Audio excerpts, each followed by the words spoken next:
अभ्यर्थी कर रहे हैं और पिछले 1.5 साल से सरकार के द्वारा ये कहा गया कि अगले महीना वैकेंसी आएगी, अगले महीना वैकेंसी आएगी। 46,000 से अधिक पदों के लिए विज्ञापन आना था। यदि याचना बीपीएससी को फरवरी में भेजा भी गया, 26 अप्रैल से फॉर्म भी भराना था, लेकिन अभी तक विज्ञापन जारी नहीं हुआ। और अब सरकार और बीपीएससी कह रही है कि पेपर लीक रोकने के लिए, गुणवत्तापूर्ण शिक्षा के लिए हम लोग जो है पीटी के बाद मेंस लेंगे। तो अगर पीटी के बाद मेंस लेने से अगर पेपर लीक रुक जाता तो हम ये कहना चाहते हैं कि 67वीं बीपीएससी सिविल सेवा में भी पीटी मेंस इंटरव्यू हुआ था, तो क्या उसका पेपर लीक रुक गया था? 67वीं बीपीएससी का पेपर लीक हुआ था, 66वीं का पेपर लीक हुआ था। 67वीं का पेपर लीक तो हमने खुद उजागर किया, तत्कालीन मुख्यमंत्री नीतीश कुमार जी को क्वेश्चन हम ही ने भेजा था एग्जाम से पहले। तो अगर ये तर्क बीपीएससी दे रही है कि पेपर लीक रोकने के लिए पीटी मेंस कर रहे हैं, तो इनका ये तर्क फेल हो जा रहा है। अगर सरकार कह रही है कि गुणवत्तापूर्ण शिक्षा के लिए हम पीटी के बाद मेंस लेंगे, तो इसका मतलब जो नियोजित शिक्षक हैं 3 लाख या 4 लाख जो हैं, वो सारे जो शिक्षक हैं वो उनमें कोई गुणवत्ता नहीं है। जो टीआरई 1, 2, 3 से 2.5 लाख के आसपास शिक्षक भर्ती हुई, वो सारे शिक्षक बेकार है सरकार के अनुसार। तो पहले तो वो ऐसे लोगों को, तभी इसका मतलब सरकार अयोग्य मान रही है।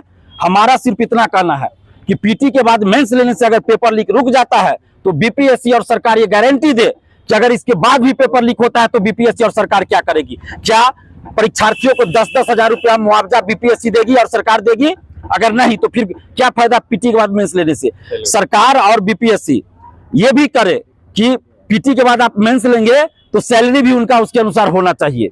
ये नहीं कि टीआरई 1, 2, 3 की तरह आप सैलरी दे रहे हैं और परीक्षा पीटी के बाद मेंस ले रहे हैं। हम ये कहना चाहते हैं कि सरकार और बीपीएससी मिलकर सिर्फ बहाली को लटकाने के लिए पीटी के बाद मेंस का ये नया तरीका ढूंढा है कि पीटी के सिलेबस के नाम पे हम 3 महीना पार करेंगे, फिर पीटी का एग्जाम लेने के नाम पे 3 महीना पार करेंगे, फिर पीटी के रिजल्ट देने के नाम पे 3-4 महीना झेल देंगे, फिर मेंस का फॉर्म भराने के नाम पे 3-4 महीना, फिर मेंस का एग्जाम लेने पे 3-4 महीना लगाएंगे, फिर उसका रिजल्ट देने में 3-4 महीना, फिर ज्वाइनिंग कराने में 5-6 महीना। इस तरह 2 साल हम पार कर देंगे और आते आते 2029 लोकसभा चुनाव हो जाएगा और विधानसभा चुनाव जो 7 कराने का सरकार का इरादा है।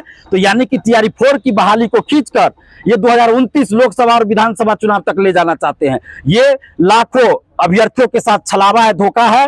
और सरकार जो ये कह रहे हैं कि 20-20 हजार हम हर साल वैकेंसी देंगे जुलाई महीने में, तो उनको हम याद दिलाना चाहते हैं टीआरई 3 की वैकेंसी फरवरी 2024 में आई थी, तो उस अनुसार वैसे भी 20 हजार आपको देना चाहिए 2025 में, 20 हजार देना चाहिए 2026 में, तो 40 हजार तो वैसे वैकेंसी इस बार आपको देना चाहिए।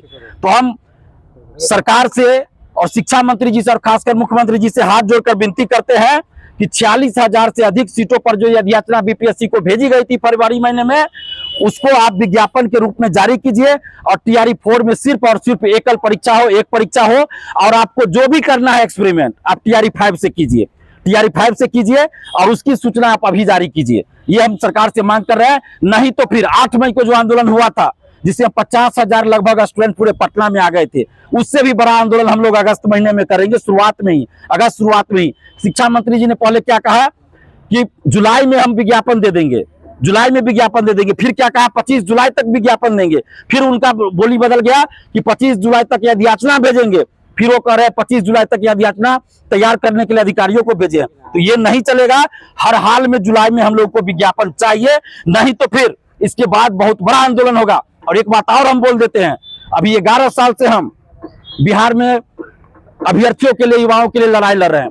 आज तक कभी भी हम, महागठबंधन की भी सरकार रही, एनडीए की भी सरकार रही, नीतीश सरकार भी रही, अभी सम्राट चौधरी जी की भी सरकार चल रही है, कभी भी हम सरकार के विरोध में कोई आंदोलन आज तक नहीं किए हैं। लेकिन अगर सरकार अब छलावा करती रही स्टूडेंट्स के साथ, युवाओं के साथ, तो ऐसा ना हो कि हम लोगों को टीआरई 4 के अलावा सरकार के विरोध में भी आंदोलन करना पड़े, जो कि हम नहीं चाहते हैं। इसलिए हाथ जोड़कर विनती करते हैं सम्राट चौधरी जी से कि जो वादा किया गया सरकार की तरफ से टीआरई 4 को लेकर 46,000 से अधिक सीटों पर विज्ञापन जारी कीजिए जुलाई में और एक ही परीक्षा लीजिए। हम लोग पूरे बिहार में घूम घूम कर आपकी तारीफ करेंगे। और अगर ऐसा नहीं हुआ तो टीआरई 4 के लिए आंदोलन होगा और हो सकता है उसके बाद सरकार के विरोध में भी हम लोग आंदोलन शुरू कर दें। सरकार और आयोग पे सवाल उठा रहे हैं। बिल्कुल, सरकार और आयोग की मंशा पे सवाल हम लोग खड़े कर रहे हैं कि इन लोगों की मंशा बहाली को लटकाने की है।